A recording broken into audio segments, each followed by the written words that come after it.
महाभारत के प्रथम खंड में आदि पर्व के 82वें अध्याय में ययाति से देवयानी को पुत्र प्राप्ति, ययाति और शर्मिष्ठा का एकांत मिलन और उनसे एक पुत्र का जन्म। वैशम पायन जी कहते हैं, जन्मेजय ययाति की राजधानी महेंद्रपुरी अमरावती के समान थी। उन्होंने वहां आकर देवयानी को तो अंतःपुर में स्थान दिया और उसी की अनुमति से अशोक वाटिका के समीप एक महल बनवाकर उसमें वृषपर्वा की पुत्री शर्मिष्ठा को उसकी 1000 दासियों के साथ ठहराया।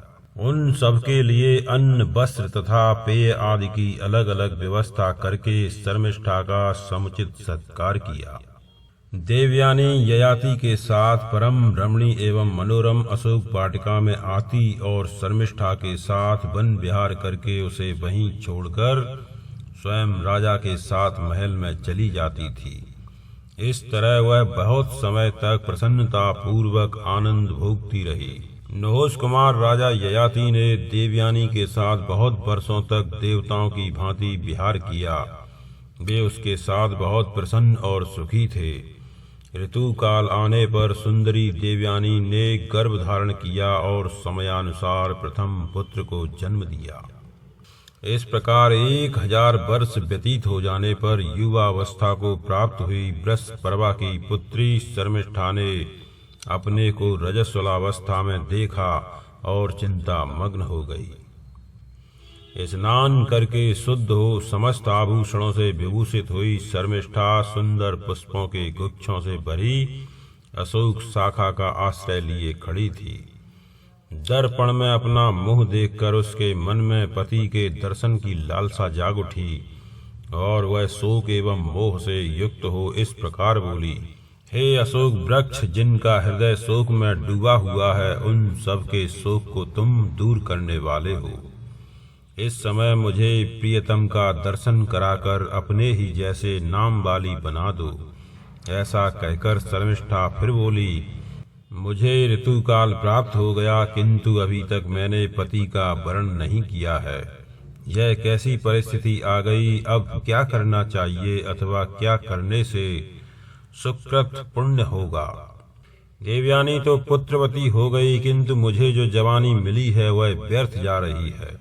जिस प्रकार उसने पति का वरण किया है, उसी तरह मैं भी उन्हीं महाराज का क्यों न पति के रूप में वरण कर लूं।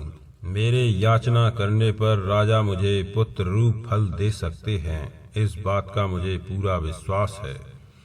परंतु क्या वे धर्मात्मा नरेश इस समय मुझे एकांत में दर्शन देंगे? शर्मिष्ठा इस प्रकार विचार कर ही रही थी कि राजा ययाति उसी समय दैववश महल से बाहर निकले और अशोक वाटिका के निकट शर्मिष्ठा को देखकर ठहर गए। मनोहर हास वाली शर्मिष्ठा ने उन्हें एकांत में अकेला देख आगे बढ़कर उनकी अगवानी की तथा हाथ जोड़कर राजा से यह बात कही। शर्मिष्ठा ने कहा, नहुष नंदन, चंद्रमा, इंद्र, विष्णु, यम, वरुण तथा आपके महल में कौन किसी स्त्री की ओर दृष्टि डाल सकता है? अतएव यहाँ मैं सर्वथा सुरक्षित हूँ। महाराज, मेरे रूप, कुल और शील कैसे हैं, यह तो आप सदा से ही जानते हैं। मैं आज आपको प्रसन्न करके यह प्रार्थना करती हूँ कि मुझे ऋतु दान दीजिए, मेरे ऋतु काल को सफल बनाइए। ययाति ने कहा, शर्मिष्ठे, तुम दैत्यराज की सुशील और निर्दोष कन्या हो। मैं तुम्हें अच्छी तरह जानता हूँ। तुम्हारे शरीर अथवा रूप में सुई की नोक बराबर भी ऐसा स्थान नहीं है जो निंदा के योग्य हो। परंतु क्या करूं, जब मैंने देवयानी के साथ विवाह किया था, उस समय कवि पुत्र शुक्राचार्य ने मुझसे स्पष्ट कहा था कि वृषपर्वा की पुत्री इस शर्मिष्ठा को अपनी सेज पर न बुलाना। शर्मिष्ठा ने कहा, राजन, परिहास युक्त वचन असत्य हो तो भी वह हानिकारक नहीं होता। अपनी स्त्रियों के प्रति विवाह के समय, प्राण संकट के समय तथा सर्वस्व का अपहरण होते समय यदि कभी विवश होकर असत्य भाषण करना पड़े तो वह दोषकारक नहीं होता। ये 5 प्रकार के असत्य पाप शून्य बताए गए हैं। महाराज, किसी निर्दोष प्राणी का प्राण बचाने के लिए गवाही देते समय किसी के पूछने पर अन्यथा असत्य भाषण करने वाले को यदि कोई पतित कहता है तो उसका कथन मिथ्या है, परंतु जहाँ अपने और दूसरे दोनों के ही प्राण बचाने का प्रसंग उपस्थित हो, वहाँ केवल अपने प्राण बचाने के लिए मिथ्या बोलने वाले का असत्य भाषण उसका नाश कर देता है। ययाति बोले, देवी, सब प्राणियों के लिए राजा ही प्रमाण है, वह यदि झूठ बोलने लगे तो उसका नाश हो जाता है। अतः अर्थ संकट में पड़ने पर भी मैं झूठा काम नहीं कर सकता। शर्मिष्ठा ने कहा, राजन, अपना पति और सखी का पति दोनों बराबर माने गए हैं। सखी के साथ ही उसकी सेवा में रहने वाली दूसरी कन्याओं का भी विवाह हो जाता है। मेरी सखी ने आपको अपना पति बनाया है, अतः मैंने भी बना लिया। राजन, महर्षि शुक्राचार्य ने देवयानी के साथ मुझे भी यह कहकर आपको समर्पित किया है कि तुम इसका भी पालन पोषण और आदर करना। आप उनके वचन को मिथ्या न करें। महाराज, आप प्रतिदिन याचकों को जो सुवर्ण, मणि, रत्न, वस्त्र, आभूषण, गौ और भूमि आदि दान करते हैं, वह बाह्य दान कहा गया है। वह शरीर के आश्रित नहीं है। पुत्र दान और शरीर दान अत्यंत कठिन है।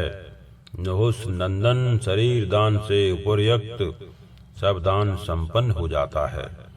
राजन, जिसकी जैसी इच्छा होगी उस मनुष्य को मैं मुंह मांगी वस्तु दूंगा। ऐसा कहकर आपने नगर में जो तीनों समय दान की घोषणा कराई है, वह मेरी प्रार्थना ठुकरा देने पर झूठी सिद्ध होगी। वह सारी घोषणा ही व्यर्थ समझी जाएगी। राजेंद्र, आप कुबेर की भांति अपनी उस घोषणा को सत्य कीजिए। ययाति बोले, याचकों को उनकी अभीष्ट वस्तुएं दी जाएं, ऐसा मेरा व्रत है। तुम भी मुझसे अपने मनोरथ की याचना करती हो, अतः बताओ मैं तुम्हारा कौन सा प्रिय कार्य करूं। शर्मिष्ठा ने कहा, राजन, मुझे अधर्म से बचाइए और धर्म का पालन कराइए। मैं चाहती हूँ आपसे संतानवती होकर इस लोक में उत्तम धर्म का आचरण करूँ। महाराज, 3 व्यक्ति धन के अधिकारी नहीं हैं, पत्नी, दास और पुत्र। ये जो धन प्राप्त करते हैं वह उसी का होता है जिसके अधिकार में ये हैं।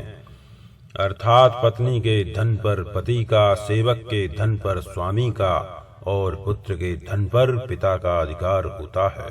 मैं देवयानी की सेविका हूँ और आपके अधीन हूँ, अतः राजन, वह और मैं दोनों ही आपके सेवन करने योग्य हैं, अतः मेरा सेवन कीजिए।